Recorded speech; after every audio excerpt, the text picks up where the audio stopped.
신약 성경 약 116페이지 정도에 있는 누가복음 13장 1절에서 9절의 말씀을 한 절씩 교독하시고 마지막 절은 같이 읽겠습니다.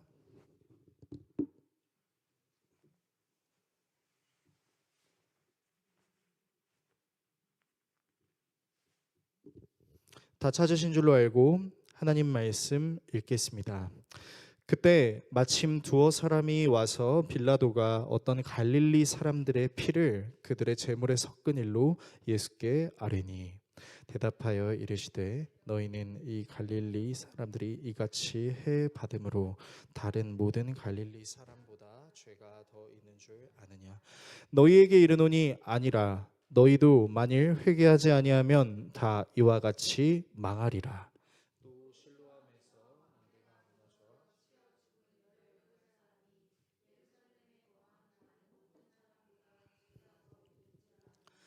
너희에게 이르노니 아니라 너희도 만일 회개하지 아니하면 다 이와 같이 망하리라. 이에 비유로 말씀하시되 한 사람이 포도원에 무화과 나무를 심은 것이 있더니 와서 그 열매를 구하였으나 얻지 못한지라. 포도원지기에게 이르되 내가 3년을 와서 이 무화과 나무에서 열매를 구하되 얻지 못하니 찍어버리라. 어찌 땅만 버리게 하겠느냐. 대답하여 이르되 주인이여 금년에도 그대로 두소서. 내가 두릅하고 거름을 주리니. 같이 읽습니다. 이후에 만일 열매가 열면 좋거니와 그렇지 않으면 찍어버리소서 하였다 하시니라. 아멘. 오늘 여러분과 함께 예수님의 일생 96번째 시간 하나님의 오래 참으심과 심판이라는 주제로 하나님 말씀 나누도록 하겠습니다.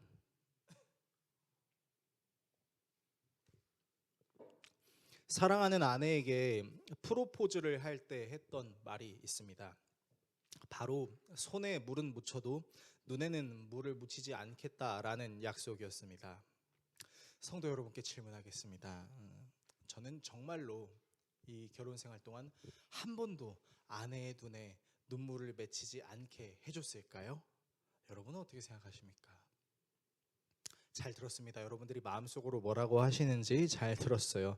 여러분들이 생각하시는 대로 저는 그 약속을 당연히 지키지 못했습니다. 그렇다면 여러분들은 이렇게 생각하실 수도 있겠습니다. 뭐야? 맨날 사모님 속삭여가지고 눈물 흘리게 하는 거야? 물론 속삭인 적도 있지만 반대로 너무 감동적인 일을 제 아내에게 선사해서 제 아내가 아주 감동을 받아서 눈물을 흘린 적도 있었습니다. 송지호 성도님이 비웃으시는 것 같은데 정말입니다. 정말 감동의 눈물을 흘렸던 적이 있었어요. 자, 그렇다면 제 아내는 저에게 사기를 당한 것일까요? 아마 여기 있는 그 어떤 성도님도 제가 아내에게 사기를 쳤다라고 생각하시지는 않을 겁니다. 만약 제가 아내에게 사기를 친 것이라면 특별히 결혼을 하신 성도님들 중에는 저와 같은 사기꾼이 약 99.999999999%의 확률로 있을 거라고 생각해요. 송지호 성도님도 그와 비슷한 마음으로 프로포즈를 한 적이 있지 않으십니까? 그렇죠? 네, 확실히 있을 것 같아요. 그런데 여러분, 제가 비록 아내에게 거짓말을 한 것처럼 보이지만 사실 저는 아내에게 사기를 치지 않았습니다. 반대로 아내도 저에게 사기를 당한 것은 아니에요. 왜냐면요, 아내가 제가 했던 말, 손에 물은 묻혀도 눈에 물은 묻히지 않을게라는 말을 다 믿었다라는 것은 아니라는 것입니다. 그러니까 그러면 아내는 뭘 믿었던 것일까요? 눈에 눈물을 묻히는 상황이 있을 수도 있긴 하겠지만 무엇보다 당신에게 힘들게 눈물을 고이게 하고 싶지 않아라는 저의 진솔함을 믿어줬다라는 것이죠. 물론 아내는 제가 실수로 아내의 눈에 눈물이 고이게 할 수도 있을 거라고 미리 예상했을 것입니다. 그러나 그런 실수를 훨씬 뛰어넘을 수 있을 만큼의 사랑을 신뢰한 것이라고 할 수 있겠죠. 그러나 그렇다고 해서 이것을 핑계로 제가 나는 부족하니까 어쩔 수 없으니까 당신을 울릴 수도 있는 상황을 멈출 수는 없어 라고 계속해서 제 아내를 울린다면 여러분, 저는 좋은 남편이 될 수 있을까요? 반대로 아내는 저와 계속해서 결혼 생활을 유지하고 싶을까요? 아마도 그런 일이 계속 일어난다면 아내는 저와의 관계를 끝내고 싶을 수도 있을 것입니다. 여러분, 놀랍게도 대한민국에 있는 목사 사모 부부 중에서도 이혼 부부가 실제로 있습니다. 생각보다 많아요. 여러분, 부디 저와 제 아내가 이혼하지 않고 더웨이 교회 목회를 잘할 수 있도록 저희 사이를 위해서 좀 기도해 주시기를 부탁드립니다. 여러분, 그러니까 제가 하고 싶은 말은 그거예요. 제가 아내에게 눈물 흘리지 않게 해줄게 라고 약속을 했던 것을 다 지키지 못하는 연약함이 저에게 있다 할지라도 그것을 당연하게 여기면서 제 아내에게 제가 소홀히 대해서는 안 된다라는 것입니다. 최선을 다해야 된다는 것이죠. 지난주 본문은 날씨를 분간할 줄 알면서도 하늘의 뜻을 분간하지 못하는 이스라엘 사람들의 어리석음을 예수님께서 지적하시면서 고소 관련 비유를 말씀하셨죠. 그러니까 마치 하나님이 재판장이고 우리가 죄인인데, 죄인인 우리가 재판장이신 하나님께 우리의 죄를 고하고 화해하지 않으면, 아주 작은 부분이라도 우리가 하나님께 회개하지 않으면 우리는 하나님의 심판을 피할 수 없다라는 내용이었어요. 그러니까 지난주도 우리는 회개에 대한 말씀을 나눴었어요. 그리고 오늘 본문은 이런 예수님의 이야기를 들은 두어 사람 정도가 예수님께 나와서 어떤 이야기를 하고 그 이야기에 대한 예수님의 대답이 이루어져 있습니다. 두어 사람이 예수님께 얘기했던 건 이거예요. 빌라도에게 죽음을 당한 갈릴리 사람들이 있는데 그 사람들이 사실은 그 사람들이 가지고 있는 죄 때문에 그렇게 죽은 것이 아닙니까? 라는 차원으로 질문을 하고, 예수님은 실로암 망대의 파손으로 18명이 죽은 이야기를 하심과 동시에 무화과 나무 이야기를 하심으로 이스라엘 사람들이 회개에 가지고 있었던 착각과 오해를 낱낱이 드러내십니다. 이 모든 이야기에는요, 회개에 대한 내용이 담겨져 있어서 오늘은 여러분과 회개에 대한 이야기를 묵상해 보려고 합니다. 본문을 통해 다음의 내용을 살펴보려고 하는데요, 첫 번째로 누가 회개해야 하는가에 대해 살펴보겠습니다. 그리고 누가 회개를 요구하는가에 대해 살펴보겠습니다. 마지막으로 어떻게 회개해야 되는가에 대한 내용을 살펴보겠습니다. 누가 회개해야 하는가, 누가 회개를 요구하는가, 어떻게 회개해야 하는가, 이 세 가지 내용을 함께 묵상하시고 기도하겠습니다. 첫 번째, 누가 회개해야 하는가입니다. 예수님의 회개 촉구 이야기를 들은 사람들 중에 두어 사람이 갑자기 예수님께 나와서 이런 얘기를 하는 거예요. 예수님, 로마 총독 빌라도가 하나님께 제물을 드리려고 했던 갈릴리 사람들을 죽였던 이야기를 알고 계십니까? 라는 이야기를 하는 거죠. 자, 여기서 이 빌라도는 우리가 예배 시간마다 항상 외우는 사도신경에 등장하는 본디오 빌라도입니다. 여러분은 빌라도에 대해서 어떤 이미지를 혹시 갖고 계신가요? 성경을 좀 읽어보신 분이라면, 사복음서를 시간을 내서 좀 깊이 읽어보신 분이라면 사실은 빌라도가 예수님이 죄가 없다라는 사실을 알아서 예수님을 풀어주려고 했다라는 것을 알고 계실 겁니다. 그래서 우리는 빌라도가 그렇게 나쁜 건 아니지 않아? 라고 생각할 수도 있겠어요. 어떤 장로님은 저한테 찾아오셔서, 목사님, 본디오 빌라도는 예수님께 죄가 없다라고 했는데 왜 사도신경으로 맨날 본디오 빌라도를 죄인 낙인 찍는 건지 전 이해를 못하겠어요. 사도신경 잘못된 거 아닌가요? 라고 질문하시는 경우도 있습니다. 여러분은 어떻게 생각하시나요? 사실 성경에 등장하는 본디오 빌라도는 딱히 그렇게 괘씸해 보이거나 죄인처럼 느껴지진 않습니다. 그런데요, 유대 역사가가 소개하는 본디오 빌라도는 매우 잔혹한 통치자였습니다.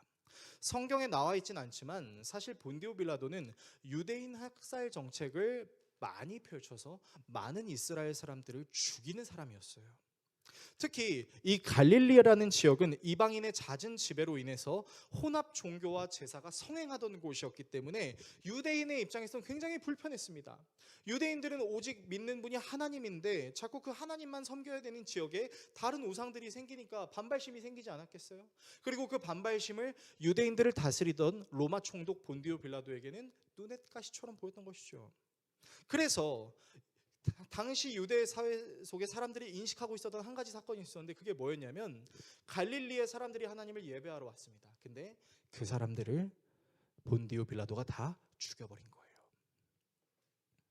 자, 그러면 우리는 한 가지 질문을 해볼 수 있을 것입니다. 갑자기 왜 이 두어 사람은 회개를 촉구하고 계신 예수님 앞에 빌라도가 죽인 사람들에 대한 이야기를 하고 있을까요? 그 이유는 예수님께서 말씀하신 대답을 통해서도 알 수 있는데요. 본문 1절에서 5절의 말씀을 화면을 통해 같이 읽겠습니다. 바로 그때 몇몇 사람이 와서 빌라도가 갈릴리 사람들을 학살해서 그 피를 그들이 바치려던 희생제물에 섞었다는 사실을 예수께 일러드렸다. 예수께서 그들에게 대답하셨다. 이 갈릴리 사람들이 이런 변을 당했다고 해서 다른 모든 갈릴리 사람보다 더 큰 죄인이라고 생각하느냐? 그렇지 않다. 내가 너희에게 말한다. 너희도 회개하지 않으면 모두 그렇게 망할 것이다. 또 실로암에 있는 탑이 무너져서 치여 죽은 18사람은 예루살렘에 사는 다른 모든 사람보다 더 많이 죄를 지은 사람이라고 생각하느냐? 그렇지 않다. 내가 너희에게 말한다. 너희도 회개하지 않으면 모두 그렇게 망할 것이다. 자, 여러분 본문을 보시면요. 이 두 사람이 회개를 촉구하는 예수님께 빌라도 학살 사건을 이야기했던 이유가 분명히 드러납니다. 여러분 뭐죠? 이 사람들이 빌라도에게 죽음을 당한 사람들을 어떻게 해석하고 있습니까? 빌라도가 죽인 사람들은 하나님 앞에 어떤 몹쓸 극악무도한 죄를 저질렀기 때문에 그 죄에 대한 형벌을 받았던 거 아닌가요? 라는 얘기를 하고 있는 것이죠. 여러분, 그러니까 이 사람들은 인과응보 얘기를 하고 있는 거죠. 그런데 이 인과응보를 발언하고 있는 이 사람들의 이면에 무슨 생각이 있었을까요? 예수님은 회개를 촉구하고 있습니다. 그리고 회개를 촉구하고 있는 예수님께 빌라도에게 죽은 사람들은 죄가 있어서 죽은 거 아닙니까? 라고 이 사람들이 말하는 이유는 뭐예요? 나는 빌라도에게 죽임을 당한 만큼 죄를 짓지도 않았고 나는 나름대로 신앙생활을 잘하고 있는데 내가 무엇을 회개해야 됩니까? 라는 생각이 있다라는 것이죠. 그러니까 일종의 비교의 조율절인 겁니다. 저 사람은 하나님을 온전히 섬기지 못해서 벌을 받았지만, 빌라도라는 도구를 통해서 벌을 받았지만, 나는 그렇게 다른 도구로 인해서 심판을 받을 만큼의 죄를 짓지 않았는데요? 라고 얘기하고 있는 거죠. 이들이 이렇게 생각할 수 있었던 이유는요, 당시 유대 사회 속에서 이유 모를 죽임을 당하는 사람들을 가리켜서 뭐라고 얘기했냐면 하나님 앞에서 은밀하게 죄를 지었기 때문이다라는 고정관념이 있었기 때문입니다.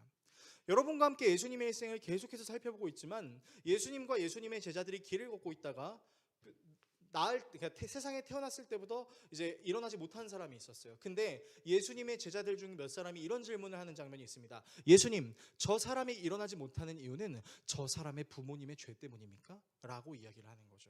그러니까 당시 유대 사회에서는요, 어떤 좀 남들이 정말 힘든 어떤 장애를 갖고 있거나 어려운 일을 당했을 때 그 마음속에 이런 생각을 갖고 있었던 거죠. 저 사람은 하나님 앞에 죄를 지어서 그래. 저 사람은 하나님 앞에 딱히 그렇게 열심히 신앙생활하지 않아서 그래 라는 생각을 갖고 있었던 것이죠. 그래서 유대인들은요, 신앙생활을 하면서 항상 그런 마음을 품을 수밖에 없었습니다. 어떤 마음이냐면 최소한 하나님 앞에서는 죄 짓고 살지 말아야지. 그리고 그 이후에는 저 사람보다는 내가 죄를 더 짓고 살아야지. 어떤 사람이 불의의 일을 당하면 불쌍히 여기는 것이 아니라 저 사람은 하나님께 똑바로 하지 못했네. 그러니까 저런 일을 당하는 거야. 나는 저런 일 안 당해야지 라고 생각했다라는 것이죠. 이렇게 생각을 하고 있었던 유대인들에게 예수님은 너희들도 회개하지 않으면 빌라도 학살 사건처럼 죽을 수 있고, 빌라도 학살 사건뿐만이 아니라 실로암 망대가 이유 없이 무너져서 18사람들이 죽었던 것처럼 너희도 그렇게 죽을 수 있어 라고 말씀하십니다. 그러니까 예수님께서는 빌라도에게 죽임을 당한 것은 그들에게 죄가 있기 때문이야 라고 생각했던 사람들조차도 나름 신앙생활을 잘하고 나름 착하게 살려고 하는 그 사람들에게도 너희들은 회개하지 않으면 똑같이 죽게 될 거야 라고 말씀하고 계신 것이죠. 자, 이를 통해 우리가 알 수 있는 분명한 한 가지의 사실이 있습니다. 그것이 무엇이냐면요, 개신교에서 말하고 있는 회개는요, 인과응보를 주의하고 착하게 살라는 윤리주의가 아니라는 것입니다. 바로 착하게 살든 착하게 살지 못하든 이 세상에 존재하는 모든 사람들은 반드시 하나님 앞에서 회개할 수 있어야 된다라는 신앙 고백이라는 것이죠. 자, 이 말을 열심히 신앙생활을 하거나 비그리스도인이라도 딱히 세상에 해를 입히지 않고 성실하게 사는 사람들의 입장에서는 굉장히 듣기 힘든 말이 될 수 있습니다. 예를 들어서 주변 사람들에게 정말 따뜻하게 잘하고 자신에게 맡겨진 일을 최선을 다해 잘하는 사람이 있어요. 자, 그런데 그런 사람에게 가서 당신도 죄인입니다 라고 말을 하면요, 여러분 기분이 좋을까요? 아니요, 굉장히 싫습니다. 실제로 비그리스도인들이 교회를 접근하지 않는 가장 큰 이유 중에 하나는 교회에서는 자꾸 우리 보고 죄인이라고 하잖아요 라고 말하기 때문인 것이죠. 실제로, 아니 정말 더 확실하게 제가 말씀드릴 수 있는 건, 어쩌면 신앙생활을 하는 그리스도인들보다 신앙생활을 하진 않지만 건실하게 사는 비그리스도인들이 더 착할 수도 있습니다. 그런 사람들에게 당신은 죄인입니다 라는 말은 사실 굉장히 기분이 나쁜 말이 될 수 있는 것이죠. 그래서요, 우리는 개신교 내에서 언급하는 이 죄의 문제에 대해서 좀 정확하게 이해를 할 필요가 있습니다. 방금도 말씀드렸던 것처럼 개신교는 인과응보 윤리주의를 주장하는 것이 아닙니다. 개신교가 말하는 죄의 의미는 사실 굉장히 단순합니다. 그것이 무엇이냐면 하나님의 말씀에 순종하지 못하고 하나님의 다스리심에 거하지 않는 상태입니다. 자, 이것을 아주 쉽게 10계명을 예로 들어서 여러분들께 좀 설명해 드릴게요. 자, 10계명에서 1계명부터 4계명은 하나님과의 관계에 초점을 둔 계명입니다. 여러분들이 잘 아시는 대로 나 외에 다른 신을 섬기지 말라, 우상을 만들어서 나를 섬기지 말라, 하나님의 이름을 망령되이 일컫지 말라, 안식일을 기억하여 거룩히 지키라는 거죠. 여러분, 이 계명들은 쉽게 말하면 진짜 하나님과의 관계를 철저히 하라는 계명인 거예요. 그러니까 여러분, 교회 다니는 사람만 예배하지 않죠. 예배라는 것은 교회에서의 행위를 의미하는 것이 아니라 나의 전부가 되는 대상을 숭배하는 것을 예배라고 합니다. 그래서 그리스도인이 아닌 사람들은 사실은 하나님이 아닌 다른 걸 예배하는 거죠. 돈을 예배할 수 있고 물질을 예배할 수 있어요. 하나님은 이걸 주의하라고 말씀하셨고요. 2계명, 우상을 만들어서 섬기지 말라는 얘기는 쉽게 말해서 니들 하고 싶은 방식대로 나를 예배하지 마라는 말입니다. 여러분, 금송아지 사건, 아론의 금송아지 사건을 자꾸 우리가 이제 1계명으로 착각하는 경우가 있어요. 다른 신을 섬긴 것처럼 착각하는 거죠. 그런데 아론의 금송아지 사건은 1계명을 어긴 게 아닙니다. 무슨 말이냐면 이 사람들은 하나님을 금송아지의 형상으로 만들어서 자기 방식대로 섬기려고 했었던 거였어요. 당시 고대 근동 문화에서 금송아지는 다산을 상징했었기 때문에 이 송아지에 대한 그 이미지가 상당히 좋았습니다. 그러니까 여러분, 하나님께서는 예배하는 것도 사실은 우리가 하고 싶은 대로, 니들이 원하는 방식대로 아무렇게나 예배도 되라고 말씀하신 것이 아니라 이 성경에 나와 있는 내용으로 너희들이 나를 예배해야 되라고 가르치셨어요. 하나님을 망령되이 일컫지 말라는 말은 무엇입니까? 하나님의 이름을 함부로 도용하지 말라라는 얘기입니다. 이를테면 여러분들의 친구 중에 연예인이 있습니다. 예를 들어서 우리 신수란 성도님이 정말 좋아하시는 연예인이 제가 변우석이라고 제가 알고 있는데, 네, 그 변우세요. 그대는 선물입니다 부른 그 변우석. 자, 그 변우석이 이제 신수란 성도님과 실제로 친하다고 한번 상상을 해보겠습니다. 벌써부터 입가에 미소를 띠면서 굉장히 기뻐하고 계시는데 참 그럴 수 있죠. 자, 근데 그 변우석이랑 이제 너무 친밀한 거예요. 그래서 이 신수란 성도님이 막 변우석을 자랑하고 싶은데 이제 어떤 사람들이 이제 막 변우석 진짜 너무 좋지 않아? 해가지고 그 신수란 성도님이 그 사람들한테 가서 변우석 진짜 좋죠. 제가 변우석 불러줄까요? 이렇게 얘기를 한다고 한번 가정을 해보겠습니다. 물론 변우석은 와줄 수도 있겠지만 변우석이 못 올 수도 있는 거죠. 신수란 성도님이 말만 까딱하면 변우석이 올 수 있는 상황은 아니지 않습니까? 그러니까 신수란 성도님이 아무리 변우석과 친하다고 하더라도 변우석을 함부로 이렇게 왔다 갔다 하게 할 수는 없는 거죠. 아쉬우십니까? 자, 제 말이 이겁니다. 그러니까 하나님을 망령되이 일컫지 말라는 얘기는 하나님의 이름을 우리가 함부로 도용하지 말라는 거죠. 안식일을 기억하여 거룩히 지키라. 니들이 아무리 바쁜 일상생활을 살더라도 너희들 모습을 가질 수 있게 인도한 나를 잊지 말아라. 하루를 시간을 내어 너희가 나를 기뻐해라. 여러분, 이 계명들은요, 우리가 정말 하나도 어기지 않고 지킬 수 있는 계명들일까요? 여러분, 한번 생각해 봅시다. 여러분, 때때로 우리는요, 하나님이 아닌 다른 것들을 예배하는 경우가 사실 굉장히 많습니다. 그리고 성경이 우리에게 가르치는 방식대로 하나님을 예배하는 것보다 내가 하고 싶은 대로 예배하는 방식이 사실 더 좋게 느껴지기도 합니다. 그리고 때로 우리는 하나님의 이름을 도용하기도 하죠. 그리고 우리는 안식일도 때때로 지키지 못하는 경우가 있습니다.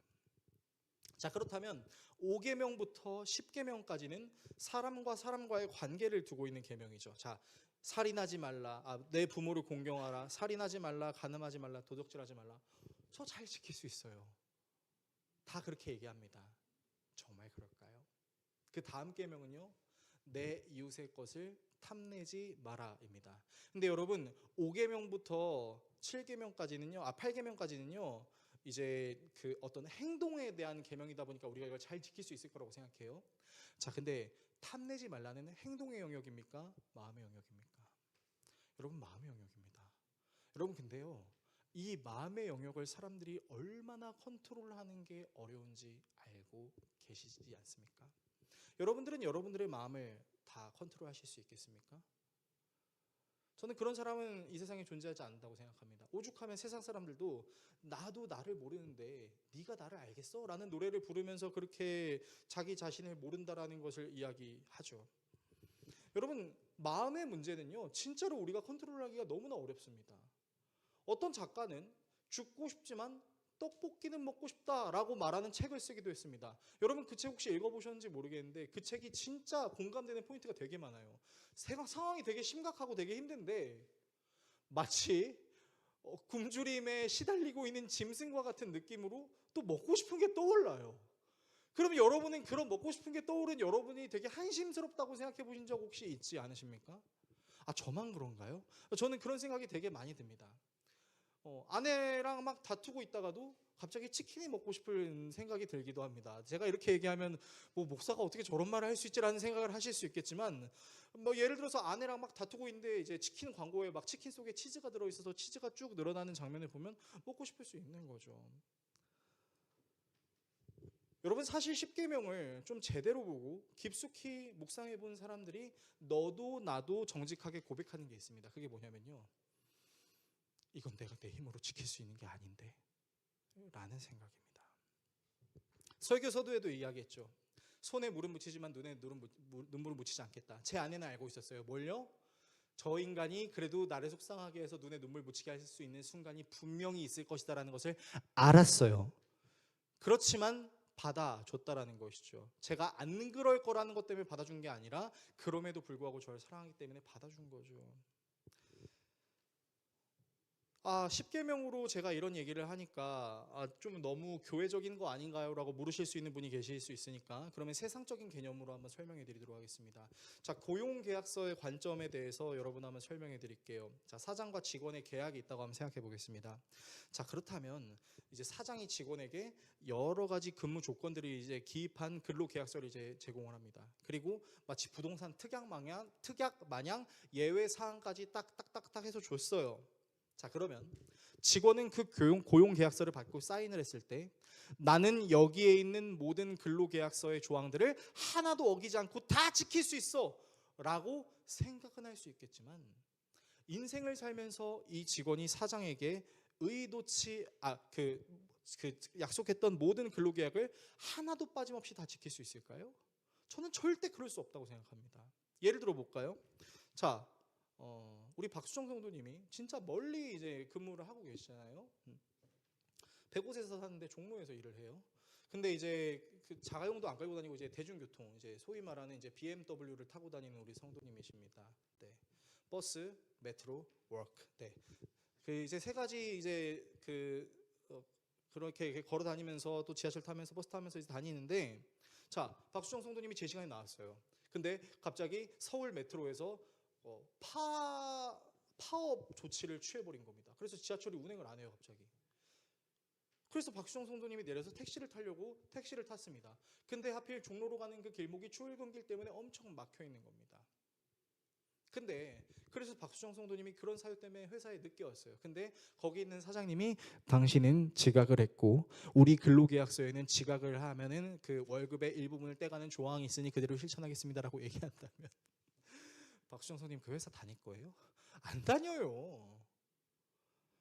여러분, 우리는요 어떤 약속을 하면 반드시 다 지킬 수 있을 거라는 생각을 할 때가 있습니다. 그런데요, 우리의 지키지가 아닌 상황과 환경의 문제 때문에도 그 약속을 지키지 못하는 상황들이 나타날 수 있습니다. 심지어 우리는 선한 행위를 하고 있는 와중에도 죄를 지을 수 있습니다. 무슨 말인지 설명해 드리죠. 자, 남들이 잘 하지 못하는 선한 일을 합니다. 근데 우리의 마음속에 그런 마음이 생길 수 있어요. 어떤 마음이냐면요, 다른 사람들은 이 시간에 자기들 취미생활하고 놀고 있지만 그래도 나는 내 시간과 내 물질을 선한 일을 위해서 사용하고 있잖아. 여러분, 이렇게 생각하면 이건 또 다른 의미로 교만입니다.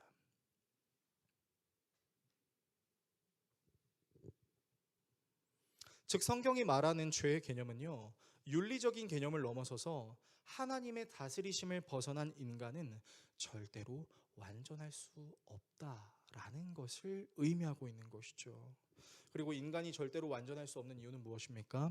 하나님의 다스리심을 벗어나려고 했던 아담의 후손으로서 우리는 원죄를 품고 태어난 사람이기 때문이죠. 자, 이렇게 제가 말씀드리면 어떤 분들은 또 저에게 이렇게 얘기하실 수 있을 것 같아요. 목사님, 아담이 선악과를 먹지 않았다면 제가 이렇게 고통스러운 삶을 살지는 않았을 것 같은데요. 제가 아담이라면 전 선악과를 먹지 않았을 텐데요 라고 얘기하는 거죠. 자, 여러분께 제가 좀 질문하도록 하겠습니다.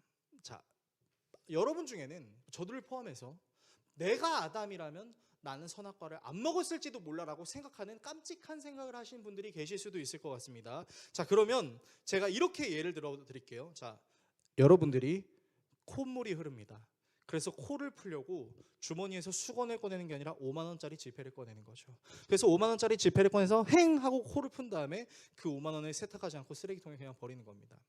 심지어 여러분들이 화장실에서 큰 일을 보고 계시고 휴지로 큰 일을 마무리하시는 것이 아니라 5만 원짜리 지폐로 여러분들의 큰 일을 마무리할 수 있는 상황을 한번 상상해 보십시오. 만약에 어떤 존재가 여러분에게 나타나서 5만 원짜리로 코 풀게 해줄게, 5만 원짜리로 용변을 해결할 수 있을 정도의 재력을 너에게 줄게, 그리고 평생 늙지 않는 젊음을, 네가 원하는 것은 뭐든지 다 할 수 있는 권한을 줄게라고 이야기한다면, 그리고 그것이 정말로 현실로 이루어질 수 있다라고 생각한다면 여러분은 거절하시겠습니까?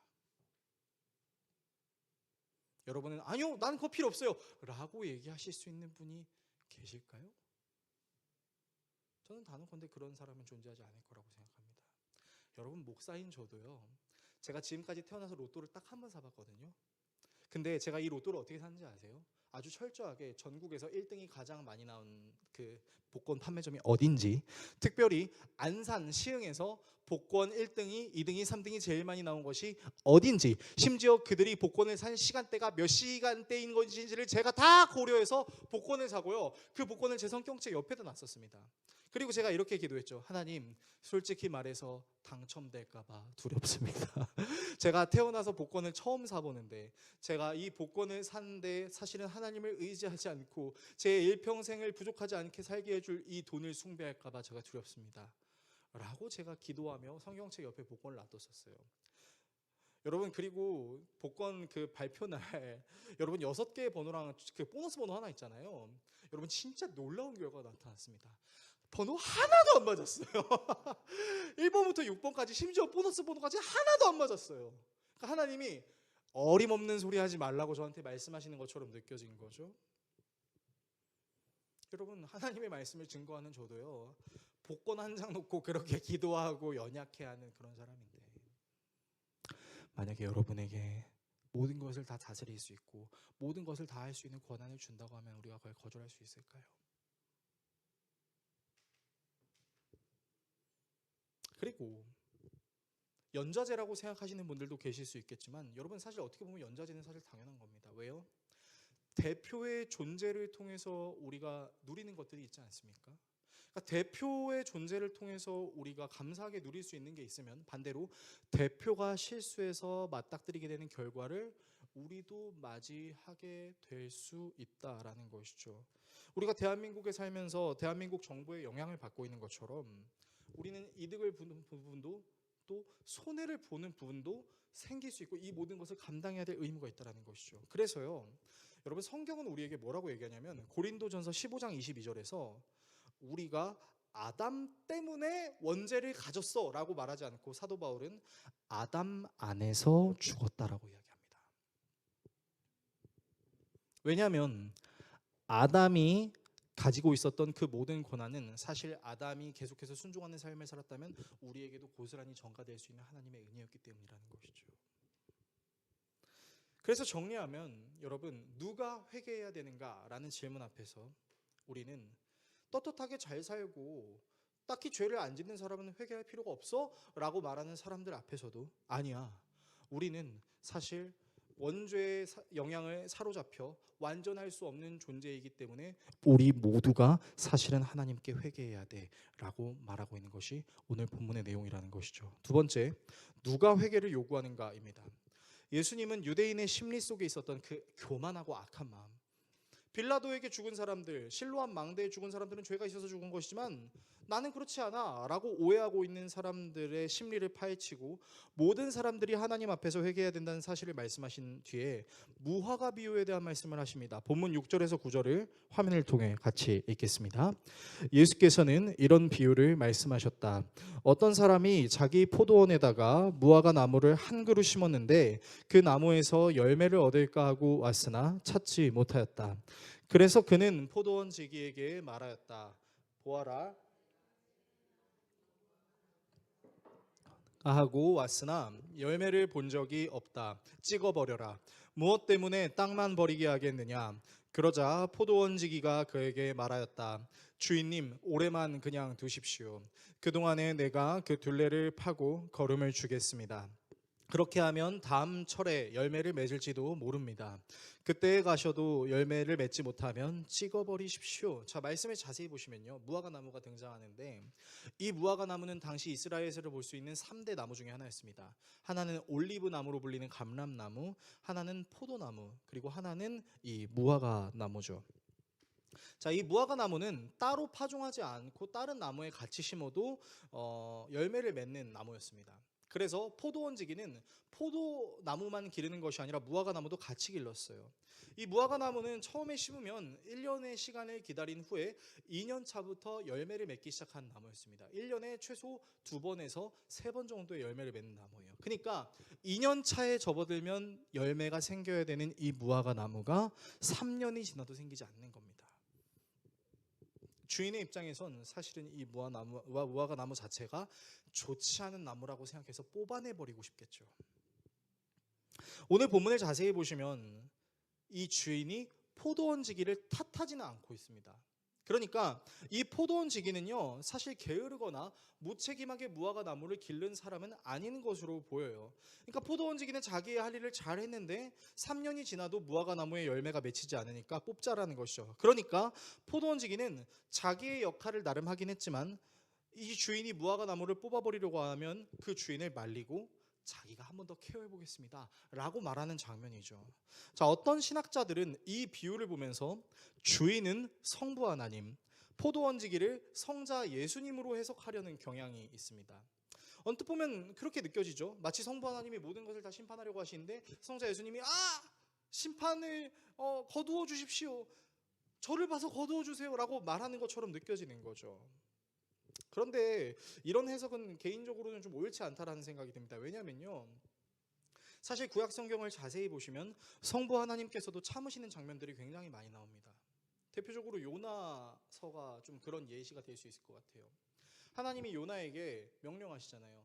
니느웨에 가서 너희들의 죄가 하나님 앞에 상달되었음이라 선포해라. 안 해요. 도망쳐요. 근데 물고기가 요나를 잡아먹고 요나가 물고기 뱃속에서 3일 동안 이제 회개를 하죠. 그리고 다시 와서 복음을 전파하는데 어떻게 전파하는지 아십니까? 사실 니느웨라는 성은 3일을 돌아야 되는 아주 큰 성이었어요. 근데 요나는 한나절만 선포하고 자기의 사역을 마쳐버립니다. 근데 여러분, 요나가 얼마나 이기적인 선지자냐면요, 그래서 하나님께서 그 요나의 선포를 듣고 회개한 니느웨 사람들의 심판을 돌이키세요. 그러니까 또 사실 자기 마음속에는 니느웨가 심판당했으면 좋겠는데 심판 안 당하니까 열받는 거죠. 그래서 하나님께 따집니다. 하나님은 그런 요나도 참아주십니다.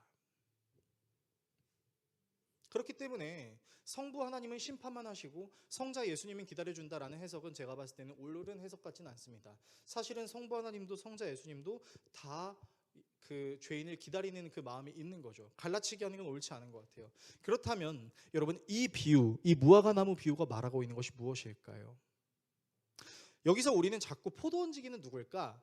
주인은 누굴까? 자꾸 이런 생각을 하는 경우가 있는데, 여러분 중요한 건요, 주인이 누구고 포도 얹기가 누구냐가 아니라 이 무화과 나무가 뽑혔는가 뽑히지 않았는가가 중요한 거죠. 오늘 본문을 자세히 보시면 그래서 그 무화과 나무는 잘 살았습니다 라든가 그 무화과 나무는 결국 뽑혀버렸습니다 라든가에 대한 어떤 결과가 나와 있지 않습니다. 열린 결말로 끝나버려 있어요. 그렇다는 것은 우리는 두 가지 해석을 취할 수 있죠. 이 무화과 나무는 열매를 맺었거나 이 무화과 나무는 뽑혔거나, 두 가지를 우리가 생각할 수 있습니다. 자, 이런 모습을 신앙생활로 비유해 보자면 여전히 변하지 않은 채 열매가 없는 껍데기뿐인 무화과 나무는 사실은 이스라엘 사람들을 상상하는 거고, 그 무화과 나무를 포기하지 않고 끝까지 기다리고 있는 주인과 포도 얹기는 하나님의 모습이라고 할 수 있겠죠. 또한 이 포도 얹기가 무화과 나무를 살리기 위해서 하는 발언들을 살펴보십시오. 뭐라고 얘기하냐면 이 포도 얹기가 이렇게 얘기해요. 주인님, 지금 당장 뽑지 마시고 한 해만 더 기다려 봅시다. 제가 이 한 해 동안 무화과 나무에 둘레를 파보겠습니다라고 얘기합니다. 무슨 말입니까? 그러니까 포도 얹기는 일을 안 한 게 아니었어요. 일을 했는데 이 무화과 나무가 열매를 맺지 않는 거는 뿌리가 똑바로 자라고 있지 않은 거죠. 그러니까 그 뿌리가 똑바로 자랄 수 있도록 무엇이 뿌리를 가로막고 있는지에 대해서 둘레를 파보겠다라는 거죠. 그리고 그 둘레를 판 후에 그 뿌리에 거름이 잘 들어갈 수 있도록 거름을 주겠다라고 이야기합니다. 여러분, 여기서 재미있는 사실은 무화과 나무는 스스로 크지 못한다라는 것이죠. 무슨 말이냐면 포도 얹기가 뿌리가 자랄 수 있도록 둘레를 파주고 거름을 넣어줄 때 큰다라는 거죠. 여러분, 이를 통해 우리가 분명하게 알 수 있는 게 있습니다. 뭐냐면요, 모든 사람에게 회개를 요구하시는 분은 하나님이십니다. 근데 하나님은 인간들에게 니들이 그냥 알아서 회개해 라고 말씀하시지 않는다는 겁니다. 무화과 나무가 뿌리가 막혀서 열매를 맺지 못하고 있으면 그 뿌리를 막고 있는 것을 제거해주고 거름을 주는 것이죠. 그러니까 하나님은 우리에게 회개를 요구하시지만 너희들이 알아서 회개라고 말씀하시는 것이 아니라 내가 너희들에게 회개하는 것이 무엇인지를 가르쳐 줄게. 너희들이 그 나의 말을 따라서 회개하기를 바라라고 말씀하고 계신 것이죠. 회개할 수 있는 방법을 제공하시고 그 방법을 받아들일 수 있도록 우리를 인도해 주시고 끝까지 기다리시는 분이 사랑의 하나님이시다라는 것. 즉 우리에게 회개를 요구하시는 하나님은 어떤 지배적인 차원에서 어떤 말을 듣지 않으면 당장 찍어버리려고 하는 그런 심판의 분노의 하나님이 아니라 여전히 회개하지 못하는 자들이 회개할 수 있는 은혜를 입을 수 있도록 도우시는, 세상 사람들이 봤을 땐 굉장히 답답해 보이고 자기가 만들어 놓고 자기가 다시 똥 치우는 건가? 라고 생각할 수 있겠지만 우리 하나님께서는 그렇게 사람을 사랑하심으로 회개하게 하시는 하나님이라는 사실을 오늘 본문이 우리에게 이야기하고 있다는 것이죠. 그러나 아까 제가 말씀드렸던 또 다른 결말, 이 나무가 어떻게 되는지 우리가 알 수는 없다.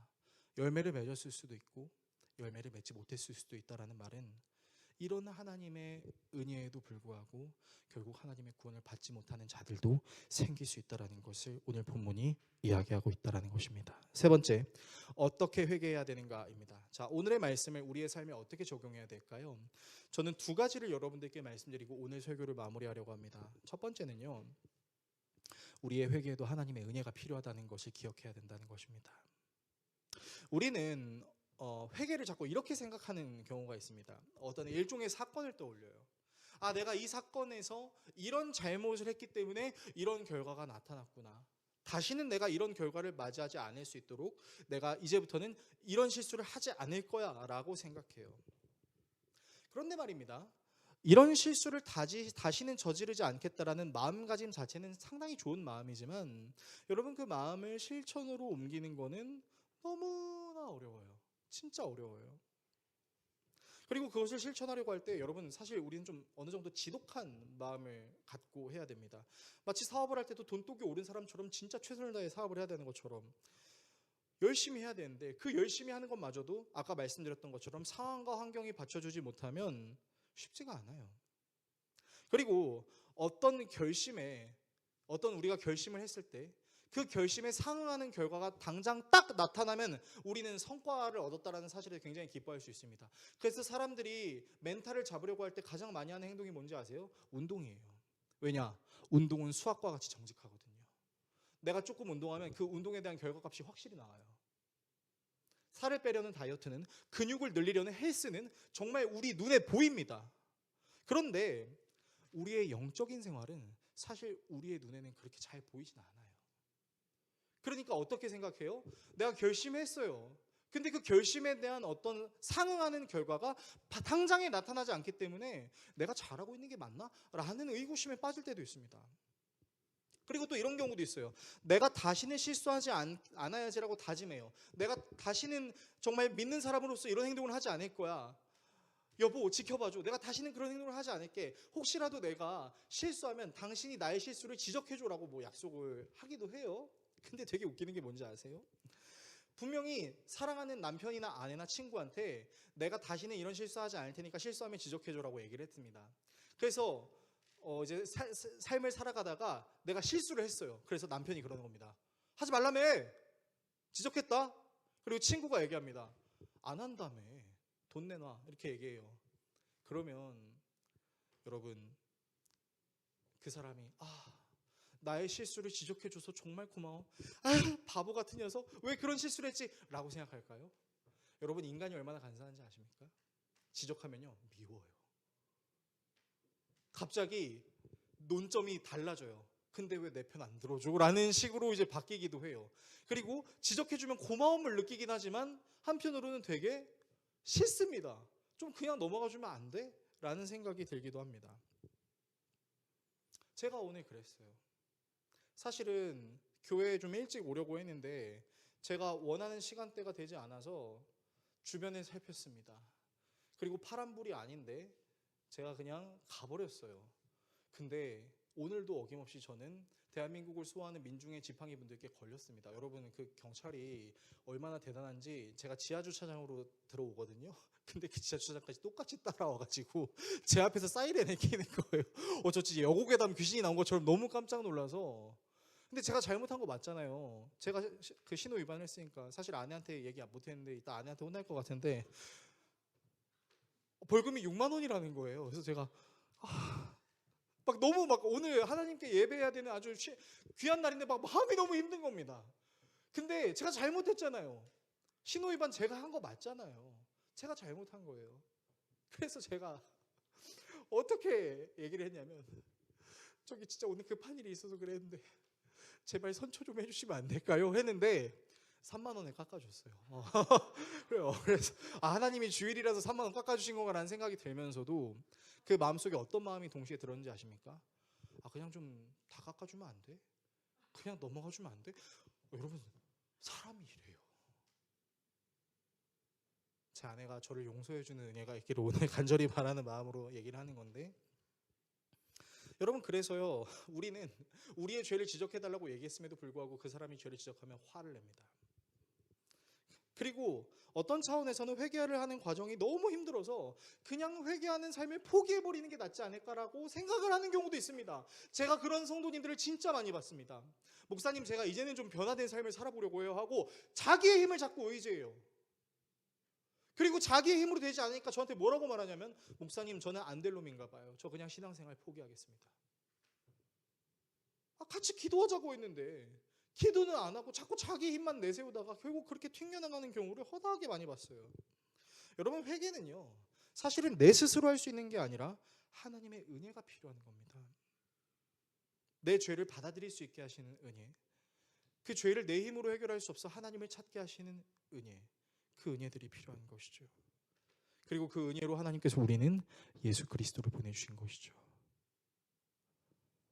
우리가 예수 그리스도를 믿음으로 그리스도 안에 거하게 될 때 우리는 비로소 그리스도의 의로 하나님 앞에 의롭다함을 얻고 나아갈 수 있는 것이죠. 둘째로 여러분, 우리는 하나님의 오래 참으심을 시험하지 말아야 할 것입니다. 분명 하나님께서는 모든 사람들이 회개하기를 원하신다고 성경은 얘기하고 있습니다. 그리고 회개할 수 있도록 우리에게 예수 그리스도를 보내주시기도 했어요. 자, 그럼에도 불구하고 저를 포함한 많은 사람들이 여전히 하나님 앞에서 같은 실수를 반복하고 있을 때마다 우리가 방심할 수 있는 것이 있는데, 그게 뭐냐면 내 모습 이대로를 사랑하시는 주님 때문에 아직까지는 괜찮아라고 생각하는 겁니다. 무슨 말이냐면 언제나 용서해 주실 수 있는 하나님이 계시다는 것을 알기 때문에 자신이 짓고 있는 죄를 딱히 고치려고 하지 않는다는 거예요. 여러분, 이런 태도는 예수님을 믿는 믿음이라기보다는 예수님을 이용하려는 종교적 행위에 불과합니다. 그러나 우리의 신앙은 우리의 행위를 합리화시키는 종교적 행위가 아니에요. 우리는 하나님의 오래 참으심을 인지하고 그 오래 참으심을 이용하려는 것이 아니라, 그 오래 참으심을 호구의 하나님으로 만들려는 것이 아니라, 그 오래 참으심을 하나님의 자비하심으로 볼 수 있어야 됩니다. 하나님의 십계명을 받았음에도 불구하고 금송아지를 만들어서 하나님이 가르쳐 주신 예배의 방식을 거부하고 자기 멋대로 예배를 드렸던 이스라엘 사람들은 사실 심판을 받아 마땅했습니다. 하지만 중보자 모세를 통해 이스라엘 사람들은 심판을 피하게 되었고, 그들에게 하나님께서는 자기 스스로를 자비롭고 은혜롭고 노하기를 더디하고 인자와 진실이 많은 분이라고 말씀하셨어요. 그리고 그 하나님은 이스라엘 사람들뿐만 아니라 모든 사람을 구원하시기 위해 이스라엘을 중보했던 모세와 같이 모든 사람을 중보하시는 예수 그리스도를 우리에게 보내주셨죠. 그리고 그 예수 그리스도도 자비롭고 은혜롭고 노하기를 더디하는 심정으로 사역하셨죠. 여러분, 그래서요, 우리의 신앙생활은 내가 죄를 지어도 괜찮아, 예수님이 우리의 죄값을 다 대속하셨으니까 하나님이 용서해 주실 거니까 괜찮아 라고 여기는 신앙이 아니라, 이런 죄인인 나임에도 불구하고 이런 나를 끝까지 포기하지 않으시는 하나님의 자비하심 앞에 나는 오늘도 하나님의 은혜가 없이는 살아갈 수 없는 존재입니다라는 절절한 고백이 필요한 거죠. 여러분, 부디 부탁드립니다. 하나님의 오래 참으심을 시험하지 마십시오. 설교를 정리하겠습니다. 사랑하는 성도 여러분, 하나님은 세상을 정말 사랑하셔서 모든 사람들을 지옥에 빠뜨리시려는 것이 아니라 영원한 천국의 길로 인도하시기 위해 우리에게 예수 그리스도를 보내주셨어요. 그리고 그 예수 그리스도는 하나님과 우리 사이를 가로막는 죄라는 벽을 무너뜨리시기 위해 죽음을 맞이하셨고 그 죽음을 이기셨죠. 이 예수 그리스도를 진심으로 신뢰하기를 원한다면 우리는 감히 하나님, 난 하나님 앞에 죄 안 짓는데요? 라고 말할 수 있는 존재가 아니라는 거죠. 다른 사람과 비교하여 내 의의를 드러내려고도 하지 않을 것입니다. 반대로 은혜를 받는 것도 다른 사람과 비교하지 않을 것입니다. 여러분, 자꾸 가난한 나라에 선교 가가지고 그 사람들이 옷도 못 입고 막 밥도 제대로 못 먹는 거 보면서 나는 그래도 저런 사람들의 환경과 같지 않음에 감사합니다라는 신앙 고백을 했던 적이 있었다면 회개하세요. 여러분, 그렇게 비교하면서 하나님의 은혜에 곱씹고 감사하면 안 되는 거예요. 오히려 나는 오늘도 하나님의 은혜가 없이는 여전히 죄를 지을 수 있는 연약한 존재라는 사실을 인정해야 되는 것이죠. 그리고 그런 나를 오래도록 참아주시고 기다려주시는 것을 하나님 나한테 호구짓하네가 아니라 하나님 나에게 자비를 베풀어 주시네 라고 생각해서 하나님을 함부로 이용하지 않고 하나님의 뜻에 나를 맡기는 신앙을 지속해야 할 것입니다. 아까 우리가 설교의 서두에서도 얘기했던 것처럼 아내가 제가 거짓말을 하지 않는 것으로 받아줬던 것처럼 하나님도 마찬가지입니다. 하나님, 제가 다시는 죄를 저지르지 않을게요. 하나님이 정말 우리가 죄를 안 지을 거라고 생각하실까요? 아니에요. 근데 하나님은 사랑하세요. 왜요? 우리의 그 모든 죄를 해결하실 수 있는 예수 그리스도를 보내주심으로 우리를 사랑하셨다라는 것이죠. 그러면 그 예수 그리스도를 정말로 믿는다면 우리는 우물한 개구리처럼 고여있는 물과 같이 멋대로 신앙생활해서는 안 될 것입니다. 우리 모두가 하나님을 시험하는 골칫덩어리가 아닌 하나님의 마음을 시원케 해드리는 의로운 자녀, 예수 그리스도의 제자로 살아 하나님의 오래 참으심을 시험하며 심판을 받게 되는 존재가 아닌 하나님의 오래 참으심에 감사하며 그 은혜를 자비로 여겨 늘 하나님 앞에 가까이 가기를 소망하는 저와 여러분 모두가 될 수 있기를 예수 그리스도의 이름으로 축원합니다. 기도하겠습니다.